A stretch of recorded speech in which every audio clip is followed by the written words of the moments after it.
Ladies and gentlemen, coming to you live. Well, you know by now, so maybe not live. Monday, Tuesday, Wednesday, Thursday. It's podcasting, YouTube things. So we're here for you every day of the week, 24/7. Introducing Third and Atlantic with your host, Joel. That's me. That's me. And some guy, Ed, who did win this week. So congratulations to you. Congratulations to you. I mean, it didn't matter at the end of the week. Like you happily said that because you know it didn't mean shit. You happily said that because it didn't mean. Well, okay, let's just go straight into it because this is what happened last week on the first down. I picked the Colts to win, and I think I did my duty as a Steelers fan. I just had to wear the jersey today just so everyone knows where my loyalties lie. But as a Steelers fan, I knew what had to happen. I had to sacrifice myself for the greater good. You're as bad as Stephen A. You're as bad as Stephen A. Oh, I know. I had to. I told you when I was making the pick. I told you. I said I want the Steelers to win, but in order for this streak to be snapped, I have to do something drastic. And I picked the Colts, and the Colts were they were destroying us. They were destroying us, but it kicked in. It kicked in. Half time, the situation flipped, and we had a great comeback victory. This is more, I would say, an indictment on the Colts than it is Steelers doing well. I think I mentioned it to you previously in terms of Colts now have massive buyer's regret over Philip Rivers. They're like, damn, we picked up the wrong QB. This was not the guy for us. Although saying that, they could have had Brady. They could have had Brady. Although saying that, they could have. I'm trying to think of the other options. Maybe Brady, maybe Cam, but Cam. Let's not go there. Let's not go there. That was a steep hill that he dropped. That's who I feel. I feel sorry for Cam himself. I do not know what has happened there. Did you see that stat? How Josh Allen's now got more touchdowns in Gillette Stadium than passing touchdowns in Gillette Stadium than Cam Newton does. Josh Allen's. Well, that isn't surprising. They went like a whole half the season without a passing touchdown. Imagine saying at the end of the year, Josh Allen will have four passing touchdowns. Cam Newton will have in 2 games. In 2 games, or 1 game. Even. 1 game. 1 game. But then when you look at Cam, when you look at his running ability, to be fair, he still has it for the most part. There were that touchdown that shouldn't have been a touchdown. He should have been tackled at least 3 times. At least 3 times in that. But yeah, talking about the Colts. I'm worried now with them going into the playoffs how they'll perform because I mentioned to you, I don't care how these big teams perform against the small teams. I don't care because you're not going to see them week 18, 19, 20. And I'm looking at the last 5 weeks and how you performed against the big teams. Colts, I'm not liking what I saw from them. I'm not liking their chances in the playoffs. And as I mentioned last week, I'm really looking at the playoff teams and what they can do moving forward. So as Joel was alluding to, I did win this week. So now the score is 5-2. What a shit past 7 weeks for me. But anyway, 5-2. My picks went 6-2. So last week there were 5. Last week there were. How did I do last week as well? 5-3. So last week I was 5-3. This week 6-2. My 2 incorrect picks were Eagles against Cowboys and the Panthers against Washington, which Washington is now just a bit of a shit show in itself. Again. You went 4-4. Yep, dead even. With a sacrifice. You know what? I'll give you 5-3 if you want it either way. Do you know what I really want back? Do you know who I really want back? I was going to get to that. Your first pick. First pick. Oh, I'm so fed up. I try and be nice. I try and be a good human. I try to be impartial with my picking. And the Browns lose to the Jets, the team that we thought were going winless 2 weeks ago. We thought we were going winless 2 weeks ago, and I tried to extend my non-biased opinion to pick the Browns, and they not only lose, they get dominated. Yeah. They get dominated by Jets, which, fair enough, the Jets have now had maybe 4 good games in which they have played well this season. Yeah. They've won 2 of them, lost 2 of them. But this one looked like a team that was trying to get into the playoffs. Like they suffocated them. Baker couldn't do nothing. The run game, although there were some big runs that did lead to touchdowns, for the most part, they contained everything and everyone. And then what were the Browns corners doing? It just makes no sense. The Browns Go on. I was gonna say the Browns did get a little bit of a pass because of their receivers that had to pull out last minute, which is a fair excuse. I'm not Okay, mad so at them. But why are your QBs giving off big TDs then? yeah, Why can a guy in a green jersey run into the end zone from the 40-yard line without being covered until the ball is almost in his hands? Instead of shitting the Jets, I want to give the Jets a bit of praise in it. Like, credit to them for still fighting out last couple of games when everyone's chatting shit about them. But Sam Darnold, what we think about Sam Darnold is He's saved his he job. Going to do? Has he definitely saved his job? I think unless Ohio State and Justin Fields do amazing in this first college playoff game, I think he saved his job. We don't need that. We need the boy in Clemson to ball out. We need the boy in Clemson to ball out. No, you don't. You want him to play as little matches from now on until he gets signed by you guys. Anyway. There's no way, no matter what happens this playoffs, there's no way he's still not going number one. So congratulations to you. I won't get ahead of myself. No, congratulations to you. As the Jags, you are the team that are going to ruin his future. No. I knew there was going to be a backhanded compliment from you near the end, but it's always, as an Arsenal fan, you should know it's the hope that kills you. Yeah. I will not make any false hopes. So as I'm seeing it, no. I don't want to hear you. I don't want to hear what you say. I don't want to hear what the media is saying. I don't want to hear it because then you'll get my hopes up, and I don't want that to happen. So I'm staying level-headed. I'm like, you know what? He'll be calm. He'll be okay. I'm not getting my hopes up. Okay, no. I'm not going to talk about that. But I was talking about there is no way, even you and your cynical self, there is no way you don't believe that you're not going to pick him number one. Oh yeah, no, we are picking him number one, but I'm not getting my hopes up about what he can do. Because now the next question is he better than Gardner Minshew? Yes, and I mean Gardner Minshew is a 6th round pick. Like, I do really hope a year ago. That's fine. Like, but you're okay, I think a better question could be, where would Minshew go in this year's draft? He was 6th round in that draft. His stock has definitely risen since then, obviously, with fair reason. And I don't know enough about the college QBs to say. Maybe some people. Trask has everything. Or 6th. But I do really hope Minshew gets a starting gig, because in a decent team, I think he can do a decent job. He's shown that he's got the ability to create something from nothing and make those sort of plays. I'd like to see him maybe in a Kyle Shanahan system, or maybe the Rams could do with him. Maybe? No? I'm out. Wait. Do with who? Minshew. You're going to ship him off? Not even a backup? What's he going to back up? Like, we all know Trevor Lawrence should be the starter. Yeah, so then the backup. The backup is usually going to be a vet. In that situation, the backup you usually be a vet. No, yeah, but we've seen these QBs go on these shows and they talk about the roles of the backup QBs, which is normally you're the scout guy, you're the one writing up all the notes, you're the one looking for tells and all that stuff in the film thing, on opponent's film. Sorry, so like you're doing all like the research effectively. I mean, just getting in their ear, showing them what you see from the sideline. And to be fair, if Josh Dobbs can be a great backup QB, I'm pretty sure Gardner Minshew can. But I think Gardner Minshew would want to play and show a capability to compete for a starting job. And that's fair. Like, he should be able to compete for a starting job. I reckon, you know who I'd like to see in Jacksonville be a backup? Fitzmagic. Fitzmagic, I think, would be really fun as a backup. Why? No, yes and no. You don't want Fitzmagic backing up your fresh rookie QB, because as we've seen, he will get people to really want him to play. Like, whether it'll divide the locker room, whether it'll divide the fan base, whether you're always looking over your shoulder. When Fitz goes in from a backup role, he looks like an MVP for a bit. We will get into Miami and Fitzmagic later on, but I think the Tua situation would be different to the Trevor Lawrence situation. But anywho, before I get ahead of myself, so as I was saying, Joel, you went 4-4. So the first game that you lost was Brown Jets. Your third pick also flopped, which was 49ers Cards.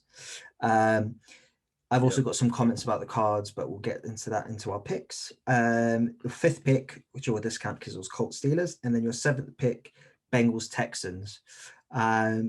both our seventh picks were incorrect. So we had back-to-back fifth incorrect picks and back-to-back seventh incorrect picks. Quite interesting, I found. But I just want to know. We've seen. You've seen the JJ rant, right? The JJ rally cry. I really want to know what is going on behind the scenes there. That a team that is supposedly good, that just had a bad GM and head coach that was sabotaging them, compared to a team that was considered terrible from the outset, and needed a savior, and then he went down. I really want to know what is going on in those two organizations that have caused them to be what they are. Yeah, I get what you mean, and I think it could be a top-down thing. Like from the top, you saw that a lot of things were incorrect in the way things were handled. But from a professional standpoint, in terms of guys coming in late and what JJ was saying, I don't know what could have caused that, because I don't think that was part of Bill O'Brien's MO. Maybe that the can't new be coach. That's what I'm saying. If all that was going on during Bill O'Brien, we would have heard that before, because people were ready to slander Bill O'Brien. He's gone now, and this is the behavior that's come in. That's you, and you don't have a head coach. It's a caretaker head coach at most, at best even. So that kind of behavior now means they're taking a piss out of him. They're taking a piss out of him, and that needs a serious rebuild. Then it does also feel now a lot of the players, probably the ones JJ was calling out, maybe playing for their Texans career coming up. And in terms of head coach and GM roles, that could be arguably number 2, number 3 best opening in the league. Oh, maybe number 2. The Jags and Texans are definitely 1 and 2 in terms of positions that you would want, head office positions, front office position. Oh, okay. You want the Jags now. Yeah, you'd want the Jags now. Like in terms of it's just capital, draft capital, salary cap, and some nice young pieces. That's what's going with the Jags. With the Texans, you've got a franchise QB, not a lot of draft capital compared to the Jags, and some decent pieces as well. You'll need to win over JJ. He's at the end of his. He's got 2 years. Yeah, but you need to convince him to stay. He's not the problem. Out of everything going on, he is far from the problem. I get it. I don't think it will take too much convincing to stay. I think you just need to convince him on the project rather than because he said he doesn't want to stay for a rebuild, but you need him to change the culture and to set a culture. For them, you'll need him. He is Houston. Very, very random thing that I remembered, obviously being a Jags fan, is so part of the Jacksonville defense we had. Obviously, that beat your Steelers team. Our slot corner that year was Aaron Colvin. He was on his rookie deal with us, and his rookie deal expired that year. He ended up signing for the Texans like a 5 or 4 year big contract deal. And I think 1 or 2 years after that, he was released. And I was like, wow, like what has happened to the Texans that they've been releasing these big free agent signings? Either Bill O'Brien was the deeper down you look at signings, Bill O'Brien was a lot worse than people would initially think, or the Texans just haven't been able to develop players. And I'm worried it could be the latter, because I'm not sure how many breakout players they've had really since Deshaun Watson, really. Like, I don't know, maybe I'm not following Texans close enough, but I'd love to definitely know what people think about the Texans team in general. Yeah, Watson's was their last, breakout pick. D-Hop was their. You're starting to see with the kind of Cardinals thing how he can now rub a Bill O'Brien the wrong way, and that they can beef from when he's saying he practices when he practices whenever he wants. Which at one point you'd be like, he's a veteran that needs to make it through this year. To be fair, no matter what happens during the week, you need him on Sundays. So now your job becomes making sure he can be there for as many Sundays as possible. But then you're trying to build that with people are looking at him as an example. Now, if everyone wants to practice when they want to practice, it now becomes a problem. So then you've moved that person now away from the organization for nothing, but you've moved them away. And it seems like not that kind of culture, but those kind of I'll get there when I get there kind of feelings seem to be lingering around. So it makes you wonder. It does make you wonder. That team dynamic in terms of leadership and star player. Yeah. And situation within the team. It's quite interesting with James Harden now in the NBA world, talking about like how he sort of sometimes of using his power as being a star player and turning up trains whenever. And there was that in the article revealing this, there was a Russell Westbrook story where they're in the bubble, they've got film session, and James Harden's late, but Russell Westbrook's getting pissed off, and he's saying to the coach, like, just start the tape. Like, we're starting with that. Just start the tape. It's like, no, because then let's repeat everything to James Harden. Those sort of things. I guess it's harder to do in the NFL when you've got a squad of 53 compared to 12 geezers on a basketball court. Yeah. Getting 53 guys, and you're assuming 3 or 4 of them are going to be the superstars. And if they don't want to play ball, how do you manage that? But yeah, interesting. You can manage it. Yeah, so you can manage it. You can manage it. No, I was not going to say it's easy. You can manage it. You can manage it. And there's time after time about veterans get different treatment and all that. You hear those stories that when the star players that are now, TV pundits and all that kind of thing, they come out and they tell their story and how they practiced and how they got through the week. So clearly it's a thing that happens. It's a thing that happens a lot. But what you're trying to do is make sure the other people in the team understand that this isn't taking a liberty, but certain people we do need at certain times. And like say LeBron came in and said, today I can't practice. What you're assuming is the research done on his body would suggest, or whoever is looking after his body has told him we've hit a certain threshold. Scale it back for a sec. We can move again. You get what I mean? What we don't want is our stars going down in practice. The ACLs that you hear. You don't want them to start happening again, because it's happened. We've lost in seasons past. We've lost big stars to injuries in practice. Sure, so Watson, what you're trying to do is manage that. And if they get if they get an injury in the game, they get an injury in the game. That's the game. Yeah. But we need to get them to that game. So that's what it is. Anywho, right.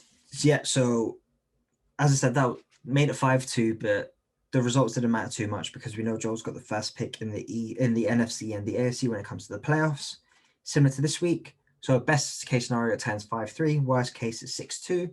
Yeah. I was going to say these 2 weeks are really about building momentum. So you got teams that were still in playoff spots, like the Cardinals, that were still fighting for a playoff spot, Cardinals, and that still are fighting for a playoff spot, Cardinals. But now it's a bit harder. Now they've kind of when you pick those teams, you think, okay, they're going to come in, they're really going to try hard, because if they win this week, it at least eases next week. I mean, it's still in their hands. Whereas now the list for trying to get in is a bit more complicated. We need to win. We need this team to lose, this team to tie, lose, draw, whatever. We need this other team to win and beat them. So you're trying to. That's what these weeks are for. But this is what it's harder to pick, because some people, when it gets closer to the playoffs and they haven't secured their spot, they get a bit demotivated. It seems they lose a bit of interest because they think, even if we win, we're not going to be in anyway, because they're relying on other things. But that's really what you're trying to pick in these 2 weeks. And I can honestly say last week I failed it. I failed it. Saying that, we're going to move into the second down. We're going to be looking at making our picks for week 17. So the second down of today's show.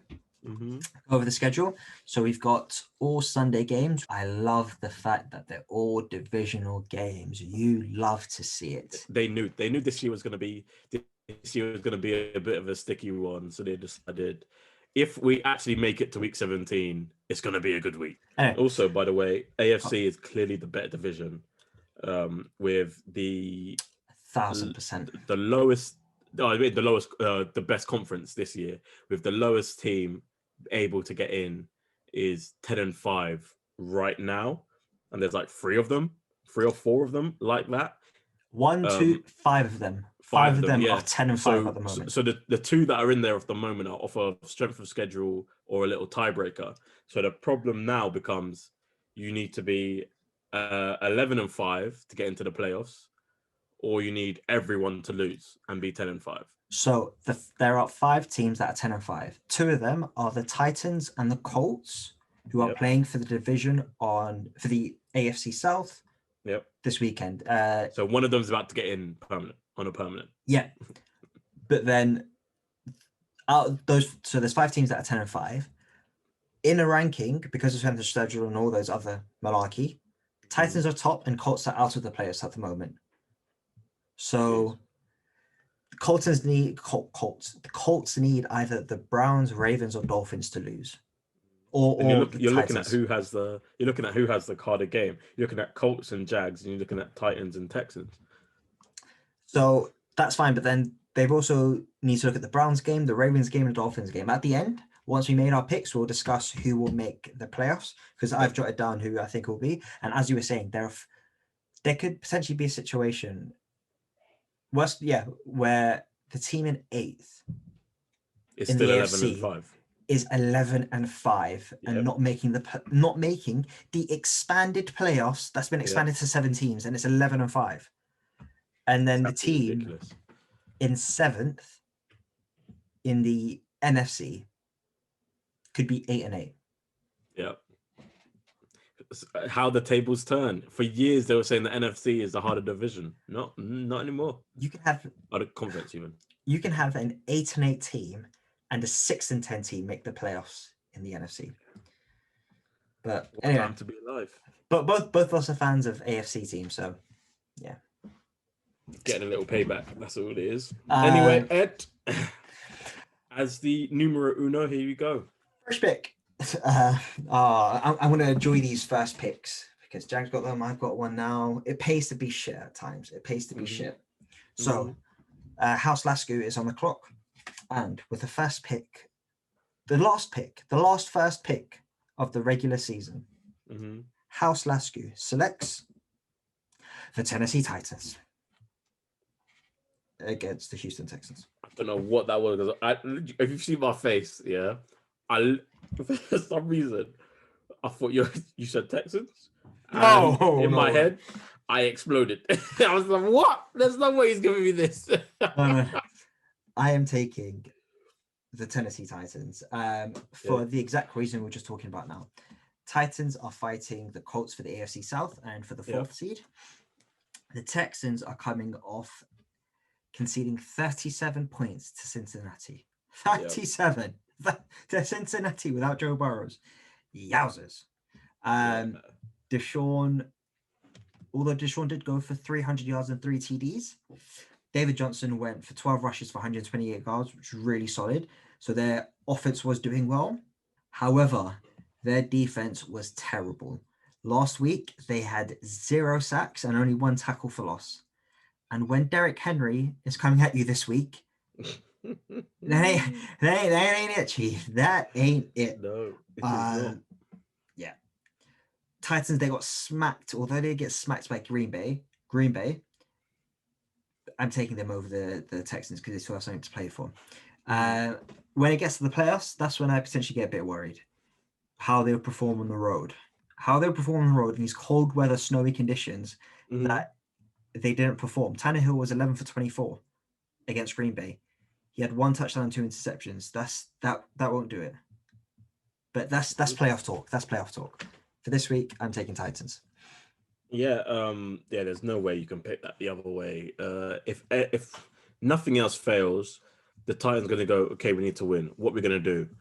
Derek left, Derek right, Derek left, Derek right, touchdown. Okay, here we go again. Derek left, Derek right, Derek left. And it's not even like, it's going to be a shootout situation, as the Texans have been making big chunk plays, big TDs, just boom, explosive drives. It's literally, they're going to run out the clock. They're going to kill him, pound him into submission with Derrick Henry, hopefully get it over by halftime and then be able to rest them second half, maybe. How much would they want to do it, considering they'll have a playoff game the week after at against either Miami, who's got a stout run defense, or Baltimore, who's got a stout run defense? That's the question. Yeah, let's go. Derek. Damage Henry, limitation, potentially. Not damage limitation, but trying to keep Henry healthy. But Henry, just like Fournette, is a heavy usage down back. The more he plays, the better he gets. And he wants more touches. He's not a rest guy. He's a keep going, pound off you want to end it early with him, so that if he gets it rolling in the second, the game is over by halftime, and then you could shut him down and use him sparingly. You get what I mean? But you want to secure the win first, because they're not in a position to try and win with our B game and let's see what goes on. Now they want to win this, secure it off, and then see where it goes. Did you make a comparison to Leonard Fournette there? Maybe Yes. maybe In their 2000, play styles. maybe Not 2017, their 18, maybe 2017, 18, Leonard Fournette was running all over the Steelers, maybe, but not the Fournette since then. That's my first pick. I want to talk more about that. No, because now he's a bit of a pack guy. He's a bit of a pack running back. Whereas when he carries the load, that's how he prefers to go. You get what I mean? It's been years since that's happened, mate. But yeah, it's a bit of a tough one for me. But anyway, that was my first pick. Your first pick. Either way, they're the same kind of running back. Derrick Henry's just a lot better. So my first pick, we're gonna keep it rolling. We're gonna go again. We're gonna use the inside information that was released today. We're gonna stay on the wave of picking teams fighting to get into the playoffs, and I'm gonna go with the Browns at against the Steelers. This was touted as going to be like the make or break game for both teams. However, the Browns, they're coming off a disgusting loss against the Jets that should make them sick to their stomach, as they keep saying every team that loses to the Jets has said. However, they need this win. And the Steelers are resting Ben, and they're using it like a bye week. So I think now's the time for them to sneak in the back door. The Browns sneak in the back door with a win. Go on. Am I allowed to be blasphemous? Go on. Are we sure that benching Ben might not make the team better? Who said that? Who said that? Who said? See, someone's in this room talking. I don't know. Okay. If we're gonna be serious about it, I see where you're going. However, I didn't say. What do you mean? I didn't say anything. However, the person who is starting has shown to have maybe like one good game. Who's starting? Rudolph. Oh, against the Browns. At the Browns. The last time that happened, he almost died with a helmet to the head when Myles Garrett took off his helmet and beat him over the head with it. I have to put a cheeky little bet how many sacks Myles Garrett will have having Rudolph. So unless he has like the coldest revenge game of all time, I don't see us, because we don't need to win it. I think we're playing to, I don't know, we're trying to finesse on which game we get, which matchup we get in the first round of the playoffs. See. So I can't remember what way it is, if we win or lose, which one comes out the better matchup for us, because once again, so many things have to happen on the back end. Yeah. Now, thanks Dolphins and all that lot. So yeah. It's weird to see who your opponent will be. Yeah. And potentially you could go up to second seed. Aren't we second seed now? No, you're third. Bills are second because they won last night. You may have not seen the update. Oh yeah. Wow, I'm surprised you picked that highly. I have to make sure that, first of all, because of that information on resting our starters and getting like a little bye week, I had to make sure I got that. Cool. So I'm surprised you did not go for the second AFC South matchup, because I am definitely taking the Colts over the Jags. Yep. ¿Por qué no? Yeah. But here's the thing though. Go on. Here's the thing. The Jags have now secured. They have now secured the first seed. There is the first pick of the draft. So now there is nothing that they can do to mess it up, like the Jets. Therefore, they might actually win this game now. They might actually try. The Jacksonville Jaguars are on the clock. Also, Joel, should I remind you who the Jags' one win was against? Who was it against? Week 1. The Colts. Versus the Colts. The Colts. Yeah. The Colts, yeah. So, a couple of things to say. Jags got smashed by the Bears and Mitchell Trubisky. I almost wore a Bears hat today. I almost did. Yeah, I don't care. Yeah, because they helped you out massively. They conceded 40 points to the Bears. The Bears that had no offense a couple of weeks ago, by the way, well, the whole season. Also, another note, Minshew didn't play again, and I believe and then it's because of injury. But as every NFL player will tell you, they're injured the whole season anyway. They've always got an injury. I do think there could be a situation where the organization were like, hey, Minshew, we're not going to start you because we don't want you to get injured. We will trade you in the off season, or we will let you go in the off season and then trade you.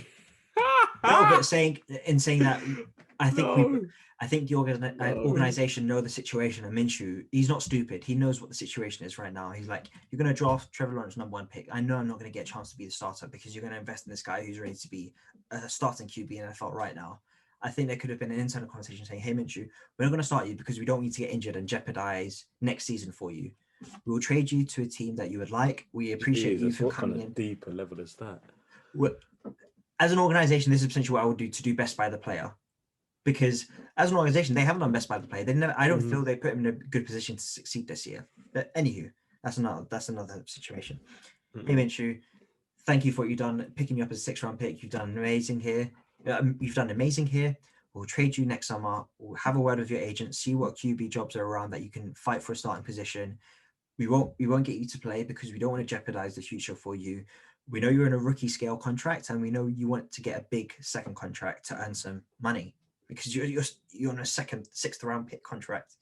And I reckon that's why he's not playing, and they've got Mike Glennon starting ahead of him because Jags had a really big interception when Mitchell Trubisky threw an awful throw that Joe Schobert picked off in the end zone. A couple plays after that, Mike Glennon threw a ridiculous interception with no one in the vicinity, no Jags player in the vicinity. And I was like, okay, this guy is not better than Minshew. I don't care what you've seen in training. There's no way this geezer's better than Minshew. So that's what I'm thinking. That's another reason why it will be easy. Minshew isn't playing. Although I am a little bit worried about the Colts. They did concede a late game to the Steelers. And they need a win to have a chance at the playoffs. Are you ready? Oh, is this your second pick? I think I've done it now. I think I've cracked it. Cracked what? Actually, I don't think I've cracked it. But my second pick is going to be a team once again fighting.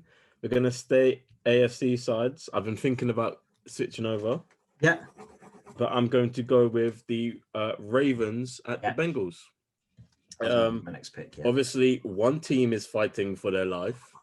The other team should have been dead a long time ago, but they keep picking up these weird random wins with good performances. This is a divisional game as well, so these do get testy, but the Ravens should put them away with little problem, especially heading into the playoffs if they're really serious about taking another step. Yeah, standard in terms of the matchup. So speaking about each team's, Bengals had a late fourth quarter comeback against the Texans, so credit to them. They managed to pull off with. Also, they got 4 wins this season. I was looking at it again, like credit to them, 4 wins in a lot of the season without Burrows, and it could be a situation where they end up getting the player they wanted drafted anyway. The tackle from Oregon that I've been seeing all year, Peni, the guy I've been seeing all year on the draft boards, analyzing the draft boards. He's always been their pick. And then from Baltimore side, I mean, solid win against the Giants. They were up 14-0 in the first quarter, and it was just plain sailing going forward. So yeah, I see the same thing. Ravens picking that up. With my next pick, I'm going to take the Chiefs at the Chargers. So last week the Chargers was going to be the one. The Chargers ended last week with a win from a Mike Williams interception. Obviously, I mean, everyone had that guess. Mike Williams was going to get an interception last week versus the Broncos. Herbert had 250 yards last week with a touchdown, 64% completion, and he broke Baker Mayfield's record for most touchdown passes by a rookie in their rookie season. A rookie? And so credit that for the Chargers. However, Chiefs are the Chiefs, although their last 7 games have been 1-possession games, which is crazy to think. They haven't blown a team out in 7 games. What's that? 7 weeks, maybe 8 weeks if they had to buy. So in 2 months, they haven't blown someone out. They haven't. Yeah, they haven't covered the spread all year, if I'm not mistaken. No, I think they've all year. or maybe once. Must have done it a couple times. Yeah, because everyone like everyone thought the first couple of weeks they didn't blow them out. It was like, yeah, why do it? Everyone's getting in, everyone's linking up, and then the thing has been they've only played a quarter or a half of good football every game because that's all they really need. And then so they never cover the spread, but they clearly have been the better team all year, or people still are scared of them the whole year. So the comparison I was going to make is actually to the Steelers, the Chiefs and the Steelers, where if you were to look at it purely from a visual standpoint, and not from a visual standpoint, from a purely stats, let's say you haven't watched any of the games and you see how the Chiefs have done and how the Steelers have done just by the box scores, you think they must be very similar because the Chiefs are winning these close games, and early on in the season, the Steelers were winning these really tight games. But then when you watch the games, you're like, well, Steelers don't really show it on tape. You're not really blown away by what they can do. But then even in these really tight wins, you watch what the Chiefs can do. You're like, oh, okay, you can see the potential there. You can see on tape that they can be a much better team than the Steelers. It looks like the Chiefs can get into fourth and fifth gear, but they're like, we don't need to. We know the importance of peaking at the right time. Then this is the kind of problem because you're looking at them. Both had similar outcomes. You have more faith in one team. Yeah. However, the team hasn't shown for maybe a year and a half, or at least the last two games, most important games last season, and then now, they still haven't shown that they could put together a good 4 quarters of football. Then the problem also has been they have never had to put for that stretch. Yeah. They have never had to put together 4 good quarters of football. They will blow you out in one quarter and just ride out the rest. If they need to, they'll just sit on it, halftime, cool, bam, okay, carry on. Agreed. Yeah, and I mean, it's not going to be a spoiler, but I'm assuming you're definitely taking the Chiefs for the first pick next week. Well, so. I can't ruin next week. Let's see how this goes. To be fair, it has been. I think the last not 24 hours, the last couple of hours I've been thinking about it today. And literally just before we got on, I was thinking, what if I just spice it up and don't pick them? There is a team that I could pick and still be okay with. 1,000%. But you are never not picking the Chiefs in this situation next week. No, I can. We all know I don't like to do what is expected. I have a problem with not doing what is expected. Okay. I really think if I don't pick them, I can still be comfortable. I think, and yes. That's what I've been wrestling with for the past couple hours. Okay, let me put the scenario in your head. Let's say, take away what we're doing. You've got the field or the Chiefs in the AFC to win the AFC. What are you taking? Yeah. I think it would be irresponsible not to take the field. However, as a betting man, as a betting man, the odds have to be on the Chiefs. But I think it's irresponsible. You get a free $100 bet. The odds are exactly the same. Are you taking the Chiefs to come out the AFC or the field? The odds can't be the same because technically, I'm using this example. Yeah, I know, but I'm picking 6 teams. I think one of these 6 teams can make the Chiefs slip up once. Can they? Yeah. The Chiefs have shown they can slip up. Can they? So yes. Will they? Is another question. I think that's what I would go with. That's really what I would go with. You'll go with the field over the Chiefs. I think I go in this with the field over in most situations. We need to put a bet on this. I will take the Chiefs over the fields in the AFC. Of course, like injuries can happen and things can happen, but if you were to play the random scenario out 10 times, yeah, Chiefs win it. I think 6 out of 10 times. Also, we haven't done this deeper playoff tree to find out who their matchup would be when they start, because 2 weeks is a big time off.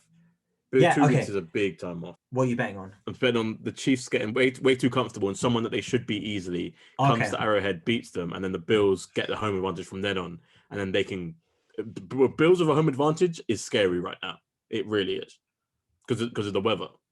So the weather down there is no joke. So the thing that is worrying you about the Chiefs pick is that a lower seeded team could catch them off guard. Off guard. They just might be, because they're a whole confidence team, innit? They're always, we'll do it, we'll come back, no matter what the score is, we can do it, and they've shown they can. But what if one time they don't? Surely at some point they have to not be able to come back. And what if that's this year? That's what they were saying all of last year as well. Yeah, but at least this year, they weren't clicking at the beginning. Oh, they were clicking, but they weren't clicking at the level they were clicking this year. You get what I mean?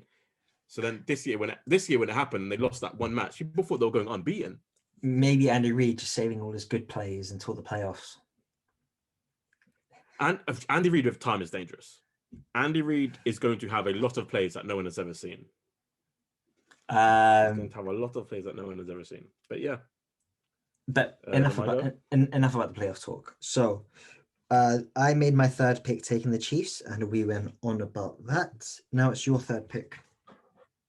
I'm going to switch over to the NFC, and I'm going to go with a team that we assume is going to have the first seed, but they will not rest this week because it's a rivalry game, and they're gonna have a rest week. So I'm gonna go with the Packers over the Bears because Aaron Rodgers wants to secure the MVP. The fact that he can secure the MVP with this game, or everyone believes he's now the favorite for MVP. Yeah, I think that he's gonna play properly coming into this week. He's gonna be super serious, and this is gonna be a playoff game for him.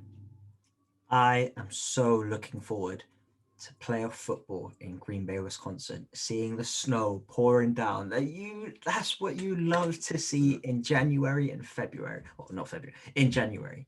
You love to see the snow pouring down and playoff football in Lambeau Field. Yeah. The only thing is obviously it's gutting that there's going to be no fans there, but yeah, it's iconic. It's iconic. Every year you want the NFC to go through Lambeau Field because some of the games that have happened, that Minnesota also won before they had the dome.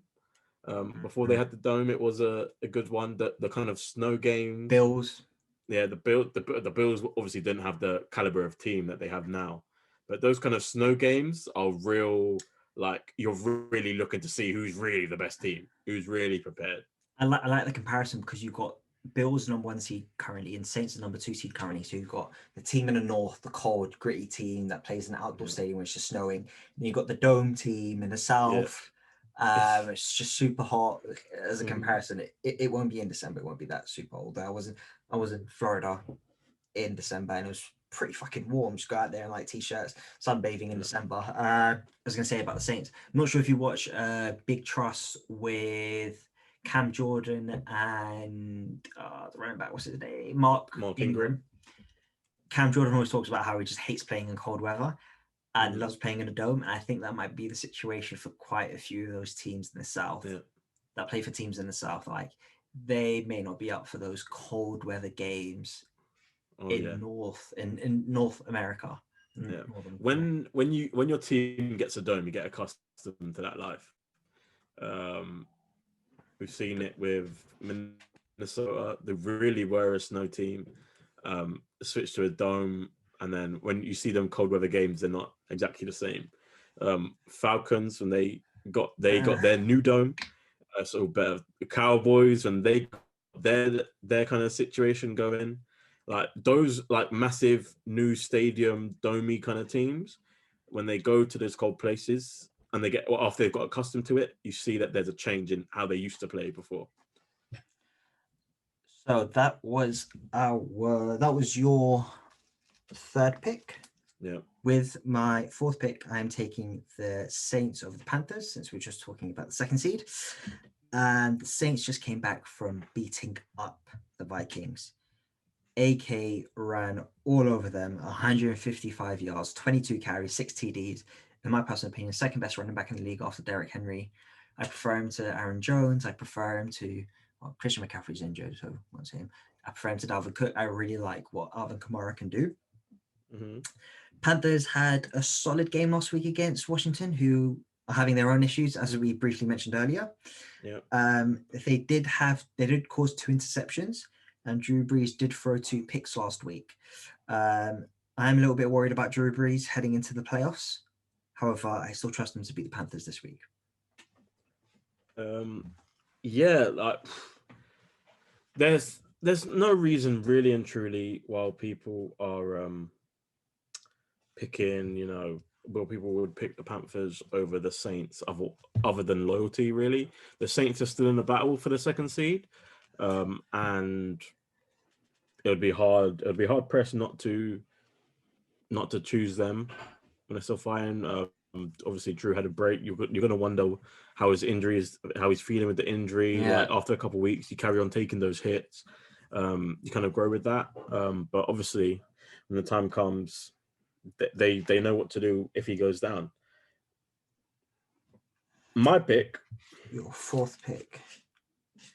My pick. I'm going to pick their dance partners. I'm going to pick the Seahawks at the 49ers. Tight fight for that second pick. And I think the Seahawks can't take it with a Saints win, can they? Take what? If the Saints win, they're second seed regardless.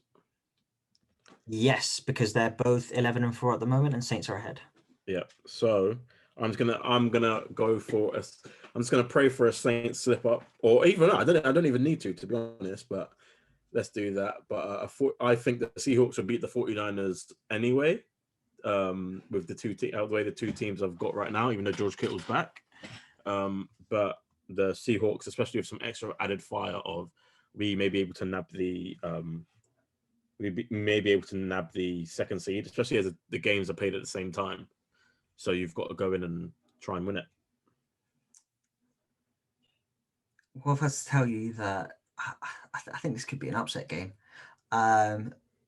You mentioned, so this is one of the games I had really low down on my list because although I had the Seahawks picks when I was doing a bit more of a deep dive, looking at how they've been doing past couple of weeks, etc., how they did last week, I'm like, I'm not sure if I like this matchup for the Seahawks. George Kittle is back. He went for 4 and 92 last week after coming back. He had 4 receptions and 92 yards. Who were they playing against? They played against Washington, I think. The Cardinals. They played against the Cardinals. Yes, Cardinals. Did I tell you, the Cardinals seemed disinterested last week, even though they were in a fight. I told you this. Still, versus the Cards. CJ Beathard had 3 TDs last week. Decent. Although 2 of them were to Kyle Juszczyk and they were a total of 10 yards. So, yeah. Still, he had 3 touchdowns last week. Jeff Wilson had 183 yards last week on 22 carries as well. Can the Steelers' rush defense stop him? We'll see. And most importantly, the 49ers defense last week had 3 sacks, but more impressively, I found 10 tackles for losses. And although all season we've been saying that the Seahawks need to let Russell cook, that was the message to start the season. As the season went on, like, all right, cool, you're overcooking a little bit. Like, calm the fuck down. You ain't doing what we thought you would be. And we realized how important the run game is still to the Seahawks. Yeah. 49ers defense, their D-line, I think, can cause Seahawks some issues. So that's when I was a bit more, oh shit, actually, maybe the Seahawks can slip up, but that's just my thinking. We'll see what happens next week, but that's your pick. Although saying all this, I potentially would have still picked the Seahawks, but I had a little bit of doubt. Now, with my 5th pick, I am going to take, again, I think I've got 2 more picks that I really want. And the first one of them that I really do want is the Bucks at the Falcons. Damn it.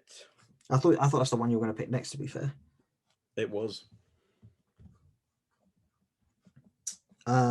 So the Bucks smashed the Lions 47-7 was the score by the end of the 3rd quarter. Absolutely smashed them. Tom Brady was 81%. 348 yards, 4 TDs. Yep. Solid against the Lions. And they come up against the Falcons this week. 2, to be fair, were a field goal away from taking it to overtime with the Chiefs. However, I don't think it'll be that close again this week, and the Bucks should take it. Yeah, I'm thinking. I thought it was going to be a close one again. For some reason, I think the Falcons play well against the Bucks. They play well against Brady, and then they collapse again. So I was going to pick the Bucks, even if they played well at the beginning enough. I just think they would have collapsed, and then got Brady right for the playoffs. And then he's tuned in, locked in for the playoffs, and then it would have been all good for him. Ooh. 7 games left. Your 5th pick. I'm gonna go off the script because I know I want this team. I don't know how far down you've got them, but I'm gonna go with the Cowboys at the Giants. The Cowboys are still fighting for the division. They're still fighting for it. That could have been your last pick. That could have been. You could have picked the Giants. 1,000% my last pick. 1,000%. That was the one I had right at the bottom. My last pick. I just wanted to make sure I got the Cowboys because I really think they're going to win this one and somehow sneak into the playoffs and make sure Dak isn't paid next year. I think Jerry, he's been good for the league. He's made them a lot of money, and the league might throw him a bone. I don't want to talk about this game. Both are these two teams are in a division which has been ridiculously spoken about so much by the mainstream media for the whole year. I'd been high on the Giants throughout most of the year, as I mentioned to you before, mentioned on several occasions. I don't want to talk about these teams anymore. Fuck both of them, whatever. Everyone talks about them anyway. I couldn't care less about Giants or the Cowboys anyway. Yeah. Next, unless you want to say something. No, I just wanted to make sure I got the Cowboys. Fuck the NFC East. Anyway, with the 6th pick, which I'm surprised you didn't go for, and actually I'm not surprised you didn't go for because they're still a good team on the other side. I'm taking the Bills over the Dolphins. Like I said, I was going to pick that, but I was going to go off the script because I think the things are going to win. The Cowboys are going to win their division with this terrible division, so I might get that pick in. But the Bills and the Dolphins. You think Cowboys are going to win the division? I think the Cowboys are going to win the division. Interesting. I think they win it with a win, don't they? But if Washington win, then obviously they go through. No, wait, Cowboys. You mean the same? That's what I'm saying. Cowboys win it. Yeah, but Washington. What if Washington lose? If Washington win, then obviously they win. I think the Eagles have enough to do now that they've got Jalen in. I think they've got enough. I think they've got enough to upset the football team. Oh, you're revealing your pick early. I see. Because to be fair, who's got that? Is that the last game? There's one more. There's like 3 more games. So I don't care. I don't care. So Bills Dolphins. Bills come off a big statement win against the Pats, and something we spoke about last week. The Bills need to put their throat on the neck of their eternal bullies, the New England Patriots, for the past 2 decades. And they did that. So credit to Josh Allen and that Bills defense for doing that. They held Cam to 34 passing yards, and then Jared Stidham to 44 passing yards. Yowzers. And I'm really worried about that Dolphins offense with Tua in. That offense was really, really disappointing. I think Miami is better offensively with Fitzpatrick in than Tua in at the moment. And if Miami start with Tua, I'm really worried about their chances against the Bills. And potentially, if the Ravens, Browns, and Colts all win, they could be out of a playoff spot. What you're thinking? No Fitzmagic comeback. Is this what we're relying on? Is this what we're going to do through the playoffs as well? Let Tua play 3 quarters and then put Fitzmagic in the 4th quarter. Hey, if that works, they've come up with a new formula. Respect, like whatever. However, the Dolphins defense are still absolute quality. They were amazing in the red zone against the Raiders last week. They had some clutch red zone players. And also last week, do you know the Raiders were 0-10 on 3rd down conversions last week? I was not. Against the Dolphins. Wow. Oh, damn. That is amazing. They still have a quality defense, but I'm just so worried about what the Dolphins won't be able to do against that Bills offense. It is going to be in Miami, by the way, so it would have been more fun if it was in Buffalo. Seeing the complete 2 contrast of teams, the team in the most southern team and probably the most hottest and humid area in Miami, going up to snowy, stormy Buffalo. But hmm anyway, But no, it's better the other way around because then it gives them at least a bit of a chance. exactly. If the Dolphins were to go up there, yowzers. Tua, Yeah. who's played in Hawaii, Alabama, Miami, going all the way up to Buffalo. Bless him. I don't think he would enjoy it. So that's why I'm taking the Bills over the Dolphins. I just love the matchup for the Bills. All right. Well, I'm gonna go with. There's no way I can pick that team, but I should pick that team. Well, I'm going to pick the Vikings against the Lions Cool. in the game. That means nothing. Let's see what Matt Stafford is next year. Yeah. There's going to be another nice quarterback carousel of teams next year, especially with a lot of teams I've seen on draft boards taking new QBs. Carolina may take a new QB. What does that mean for Teddy Bridgewater? Atlanta could take a QB, where they'll probably keep Matt Ryan up for another year, but what will happen after that? What's happening now with the boy that used to be in Washington? What's happening? I feel Minshew could be traded next year as well. What's happening with Tua and Fitzmagic? Like, are they both going to stay next year? There's a lot of QB questions. What's happening with Wentz? What's happening with Goff? What's happening with Darnold? We'll see. There's only 32 starting QB jobs, but we'll see what happens. We shall. Now, how many games you've got left? We have got 4 games left. With my next pick, I'm going to take the Raiders over the Broncos. Now, we mentioned last week that we're just actually talking about the Raiders Dolphins game when I made the Bills pick. Although the Raiders did lose and they were 0 for 10 on third down, I don't feel it was a bad loss for them per se. I thought they were doing better than the Dolphins at the start of the game.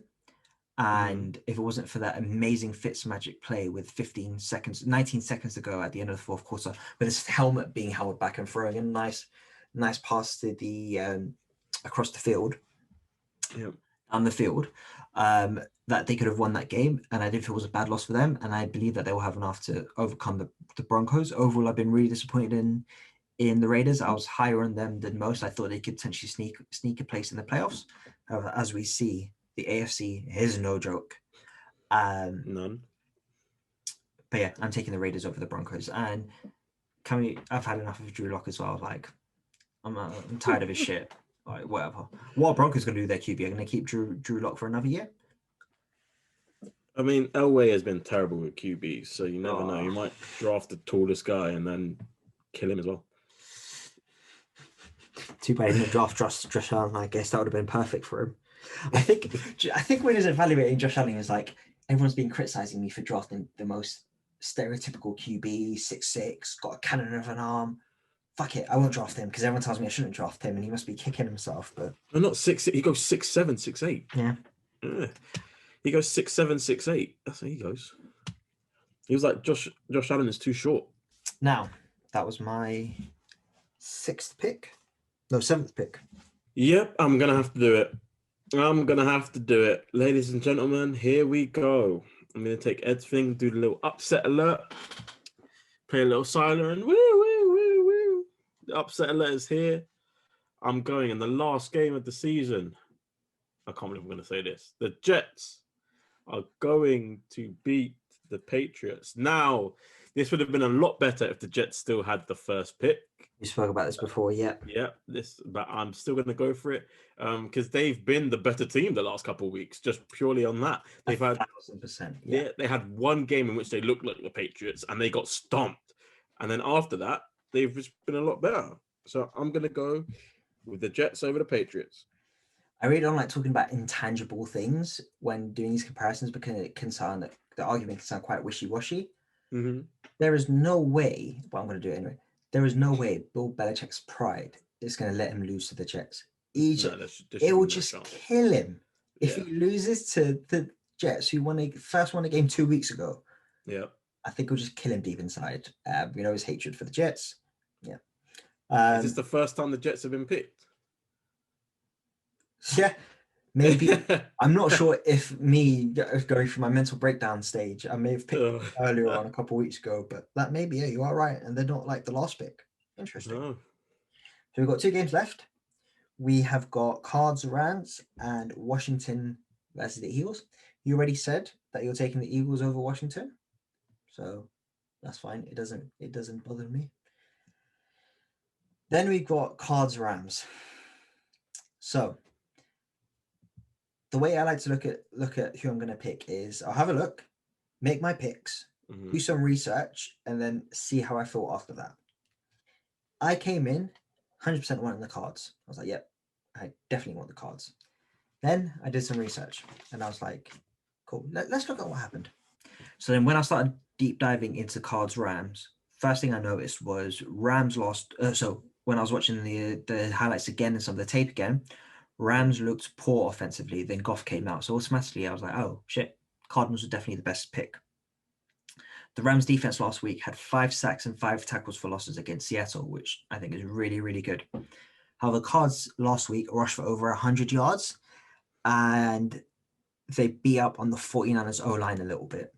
Kyler had 8 for 75. Really, really nice.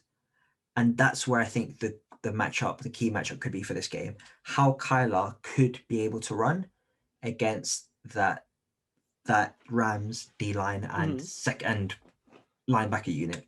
Last week, although Russell is nowhere near the runner Kyler is, he only had 3 rushes for 9 yards last week against that Rams D-line, which isn't that good, but we all know Kyler is a different beast at running, and his really quick shiftiness compared to Lamar. I think Kyler's definitely more shifty than Lamar is. Also because of his size as well. Like, I guess defenders may struggle to see him a little bit just because he's so short and shifty, he can get around. I'm also really worried about the Cards' rush defense. Last week, they allowed 183 yards to Jeff Wilson. Now, I don't know too much about Jeff Wilson, but I know he shouldn't be running 183 yards on you. Maybe I need to do a better job of keeping up with the 49ers, but he had 22 carries, 183 yards. I don't really trust the Cards' rush defense, and I don't think they'll be able to stop the Rams' offensive rush game. And I think that's what Sean McVay excels in the most, his rush offense and play calling. And we all know that whenever the Rams are leading at halftime, they more or less always win. And Goff, I mean, how good is Goff? When I was joking about, well, not joking, semi-joking, when I was saying about Ben Roethlisberger, the fact that he's being benched, does that make the Steelers better? Does it make the Rams better that Goff isn't playing? I think that's a bit over the top. That is okay. That is true. Yeah, he's not playing. But who's their backup QB again? I heard it once. I can't remember his name. All I know is he's a Jacksonville boy, so he's got to be good. That means he's terrible. He went to high school in Jacksonville, so he's amazing. He's the second coming of Tim Tebow, so that's the good news. Do you know who is playing? John Wolford. That was an John Wolford, who is my age, from Wake Forest University. So if he could be an NFL QB, I could be an NFL QB. No, you can't, because you're not second in Wake Forest history in passing yards. He is 6'1". And? First year. And? Experience. I could be the QB. I didn't reveal my pick for Cards Rams. As I said to you, I initially was going in for Cards, but doing all my background research and thinking, oh, damn. I think I may have to take the Rams because I prefer the matchup. So are you taking the Rams? Yeah. You are taking the Rams with this backup QB. Yeah. And I explained to you why. You have never heard of in your life. I explained to you why. Yes, but he has to put up points. That doesn't necessarily have to put up points. He has to put up a point. Their defense can put up points if they want. The rush offense can put up points if they want. Their kicker can put up points if they want. Again, I explained to you why I prefer because I think it's going to be who can rush the ball, who could run the ball better, and whose defense can hold up, whose rush defense can hold up. And in both instances, I believe that Rams will do a better job than the Cards.